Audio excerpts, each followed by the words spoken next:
Good morning, afternoon, evening, whatever it is, wherever you are. As promised, welcome to my super awkward moss pole tutorial. You'll need a few things for this project. Powder coated wire. We sell these pre-cut at Moss & Myrtle, packs of 4 with cable ties and all the bits and pieces that you need to make your pole. These are 91, 92 centimetres long and they're 14 squares across. You're going to need wire cutters, scissors will do, cable ties. I like to use these little ones, you can use big ones, personal preference. And you'll need pre-moistened, still can't say it without cringing, stag moss. Okay, first you want to roll up just a little bit the sides of your wire, just to help hold form and keep that moss in the middle. And then start laying your moss out. Now the trick is, you want your moss light and aerated. If you pack it too dense, then you're not going to get that water and nutrients to your aerial roots, or it will take literally hours for that water to soak into the moss pole. And I don't know about you, but my time's super precious. But you don't want it so loose that water kind of just goes everywhere. It's counterproductive and super messy. So it's a bit of trial and error, but there are a few tricks to help you along the way. So I fill my moss pole all the way to the top, but at the bottom here I leave a gap. There's usually about 8 to 10 squares, just depending on the size of the pot that I'll be using. So this part here is obviously where the roots will be sitting.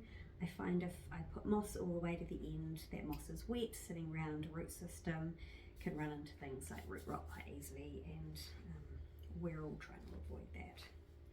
So that's where my potting media will go instead.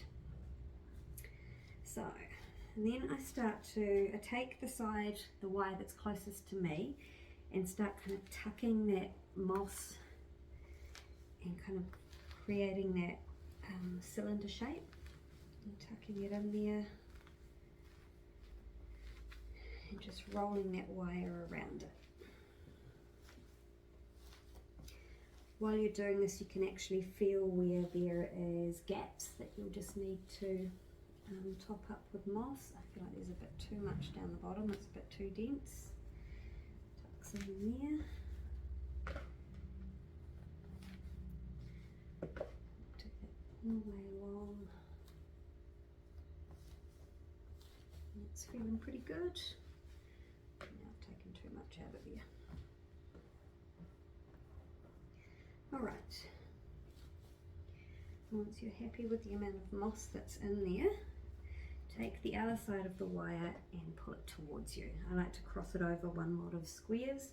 It's not necessary, I just find it more secure. Takes a little less moss to do it that way.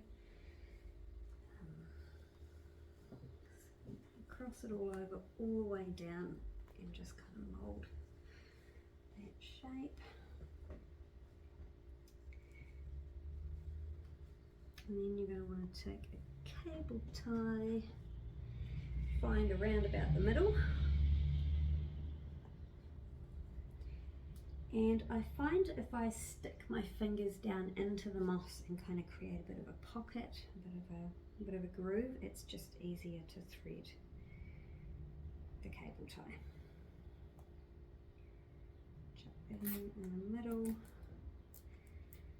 Just helps hold it all together and makes the rest of this process a bit easier, because this bit's a bit tedious, to be fair.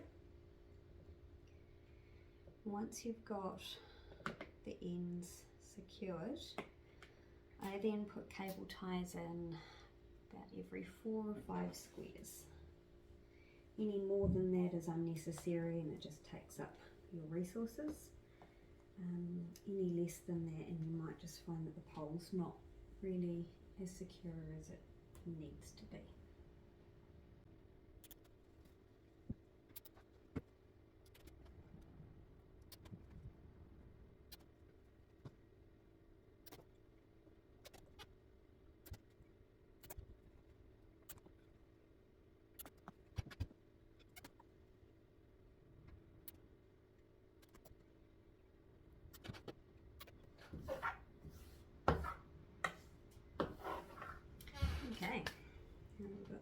done, take your wire cutters and just remove the excess cable ties.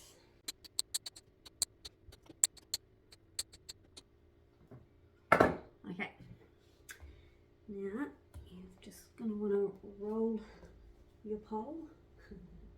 roll your pole. Okay, so it's nice and cylindrical and pole-like. Then I like to tuck in the cable tie bits. You don't need to, but I'm really fussy, so I'm going to tuck them in. Tuck them in, don't tuck them in.